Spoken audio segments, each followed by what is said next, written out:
বেজারি আয় সোয়াল করলে মানুষের বেজারি আয় কপাল কুচ হয়ে যায় লোক কপাল কুচ হয় নি না এর লাগে কইছো তফসিরের মাঝে যে কপালও পয়লা দিতা কেনে বলে চাওয়ার লগে লগেও কপাল কুচ করে এর লাগে পয়লা দিবা কপালও লোলাটো এর বাদে যদি ফিরিয়া চায় তে কিতা করে বাজু ঘুরাইলে মুখ ঘুরাইলে নি না মুখ ঘুরাইলে এর লাগে দিবা অন্য বাজু এর বাদে হিরবার যদি গিয়া হয় মুখ দিয়া হয় 7-10 টাকা দেওয়া বাড়তে দৌড় দিয়ে হাঁটা আরম্ভ করে ও দিবা পিটি কথা বুঝছেন আরো এক তফসির করছো পয়লা দিবা কপালো দেওয়ার বাদে কপালো খাইয়া ফিরি দিতে চাইব তো দিবা বাজুত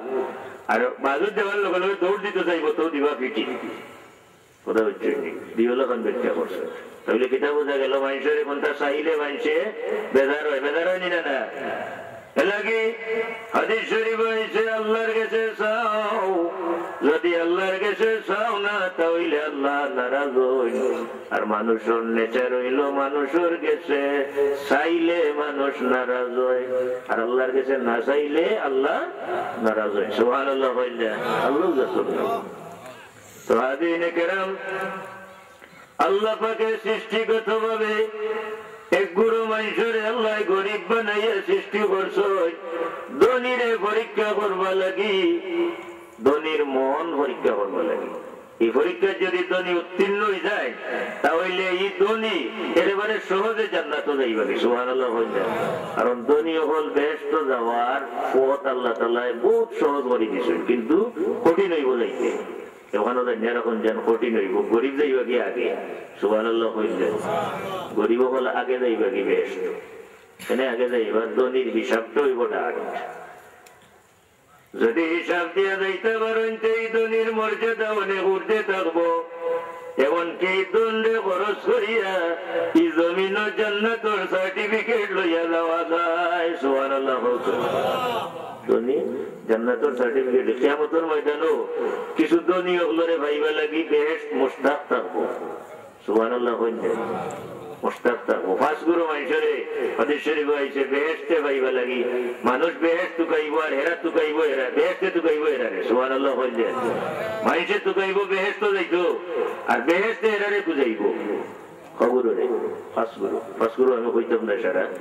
আমার যে সাবজেক্টের ভিতরে দুই গুরু আছে দুই গুরুর মোতাবেক ফার্স্ট গুরুর মধ্যে দুই গুরু আমার সাবজেক্টের ভিতরে এক গুরু হইলা মতে মলজিয়ান অর্থাৎ বুকা বাগা মানুষরে দে খানা খাওয়াইব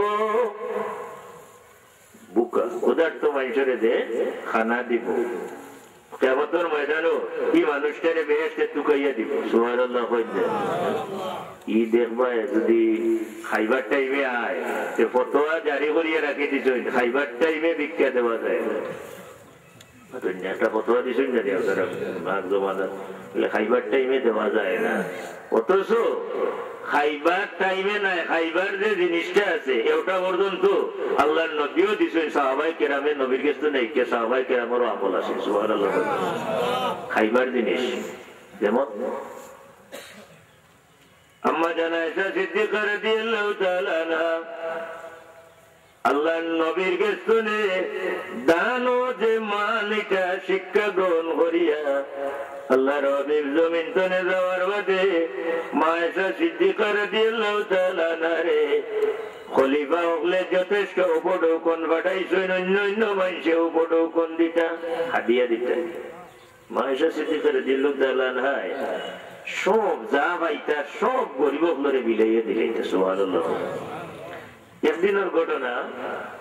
আম্মা জান আয়েশা সিদ্দিকা রাদিয়াল্লাহু তাআলা আনহা রোজা রাখছেন রোজা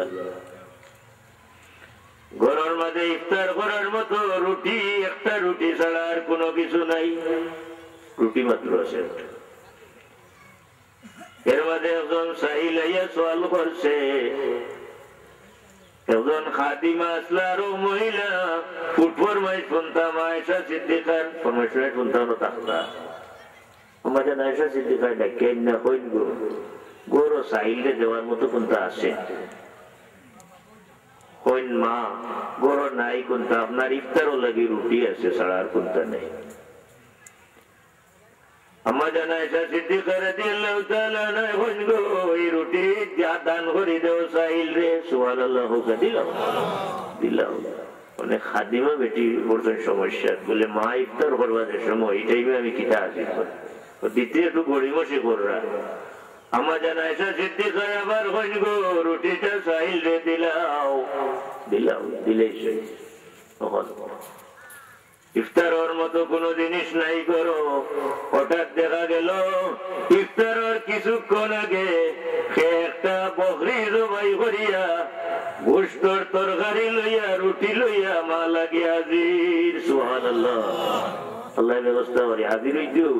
কেন না কোন ও নেব তুমি যে টেনশন আসলাই দূর সুবহানাল্লাহ হোক আমার লাগে তো টেনশন পড়ে গেছিল সুবহানাল্লাহ কইলে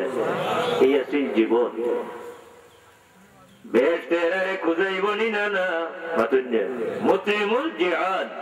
অর্থাৎ যারা ক্ষুধার্ত মানুষরে খানি দিব হাদিস শরীফে আরো হাদিস আছে কিয়ামতের ময়দানে আল্লাহ তাআলা বান্দারে জিজ্ঞাসা বান্দা বান্দা আমি উপাস আসলাম আমি ক্ষুধার্ত আসলাম তুমি আমারে খানা দিছো না আমি পিপাসার্ত আসলাম আমারে তুমি পানি পান করাইছো না আমার পিপাসা দূর করছো না আমি বেমার আসলাম তুমি আমারে দেখছো না আল্লাহ দিকে বন্ধায় ভাইব আল্লাহ আপনি তো ও এক জাত আপনি হইলে আল্লাহ সামাদ আপনার কোনো প্রয়োজন নাই বুকা বাগারও কোনো প্রয়োজন নাই টাকার বুকুর কোনো আপনার কোনো এই কোনো জিনিস খাওয়ার কোনো প্রয়োজনও নাই বুক লাগার তো কোনো কথাও নাই আল্লাহ এটা কিভাবে আমার লাগি সম্ভব আছে আল্লাহ পাক রব্বুল আলামিন জানাইবা ও আমার বান্দা আমার একজন আমার আরো এক বান্দা ক্ষুধার্ত অবস্থায় তোমার দরবারও খানি চাইছিল ক্ষুধা অবস্থায় তার পেটও ক্ষুধার যন্ত্রণা লইয়া যদি টাইমে তুমি তারে খানা দিলাই তাই তাহলে আমি আল্লাহ রে খাওয়ানি হইতো আমার পিপাসার তো বন্দা পিপাসায় কাতর হইয়া অতিষ্ঠ হইয়া তোমার দ্বার আইছিল পানি পান করবা লাগি তুমি তারে দিছো না যদি তারে এই টাইমে দিলাই তাই আমি আল্লাহ রে পানি পান করানি হইতো আমার বন্দা বেমার পড়ছি তুমি তারে গিয়ে যদি দেখতাই তাহলে আমি আল্লাহ রে দেখা হইতো সুবহানাল্লাহ বেমার পড়লে দেখা এটা আরো মুসলমানের হইল ও মুসলমান হইল আপনি গিয়ে বেমার যে করবো তারে দেখলে সব আসেনি না না মানুষ হিসাবে তার একটা অধিকার আসেনি না না অধিকার আছে মানুষ হিসাবে তার একটা অধিকার আপনার উপরে অবশ্যই আছে আবার এক বেমার দেখা গেলে আল্লাহ নবী বেমার দেখছেন রাসূল পাক সাল্লাল্লাহু আলাইহি ওয়াসাল্লামের সাহাবায়ে কেরামের মাঝে এমনকি বিধর্মী কেউ ইলাও ঘটনা আছে আল্লাহর নবী লোকে লাগছে এরও গিয়া দেখছেন না আমার বড়ার মধ্যে এটা ঘটনা নাই যথেষ্ট আছে রাসূল পাক সাল্লাল্লাহু আলাইহি ওয়াসাল্লামে কোন সাহাবী বেমার হলে আল্লাহর নবী তার বাড়ি যাইতা দেখবা লাগে সুবহানাল্লাহ কইতে এটা নবীর সুন্নাত এবং এক মুসলমানের আর এক মুসলমানের উপরে হক পাঁচটা হক অন্যের হয়তো হয়েছে 6টা এর মাঝে একটা বেমার পড়লে গিয়ে দেখলে লাভ কিতা ও যে